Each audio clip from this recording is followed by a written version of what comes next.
BTS SIRA signifie contrôle industriel et régulation automatique. L'objectif est de former des techniciens supérieurs capables d'intervenir dans tout type d'industrie afin d'améliorer le process et de l'automatiser. Par exemple, les centrales nucléaires, les maisons de champagne, les sucreries, les verreries et tout type d'industrie agroalimentaire.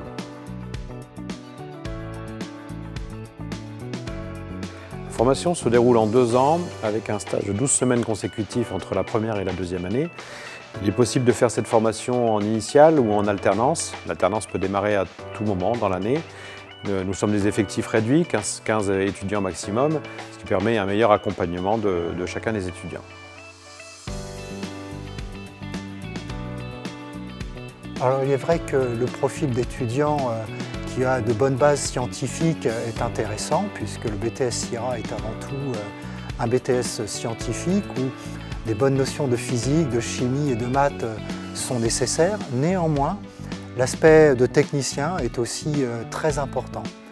Toutefois, le monde de l'entreprise évolue très vite.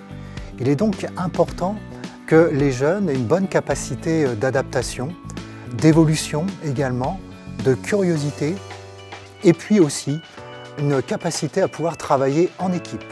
Dans le monde industriel, il est de plus en plus important de tenir compte des notions de qualité, de santé et d'environnement, la sécurité aussi, d'où la nécessité du contrôle industriel et de la mesure.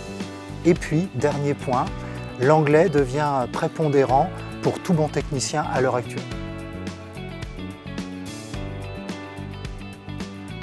Après le BTS, la formation a pour vocation d'intégrer directement le monde du travail et certains des étudiants d'ailleurs ont même plusieurs offres d'emploi avant même d'avoir obtenu leur diplôme.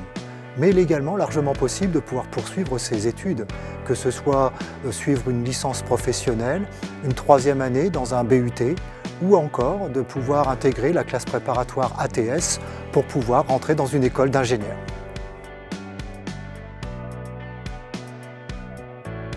Le technicien SIRA intervient essentiellement dans des procédés de contrôle en continu des grandeurs physiques.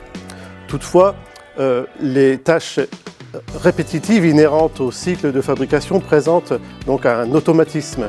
Cet automatisme est réalisé à travers des ordinateurs industriels, des automates, et ces automates actuels permettent de réaliser ces 2 fonctions. Donc l'étudiant intervient alors à travers la régulation, pour la mise au point donc, des procédés, la programmation et la création des écrans de supervision du process.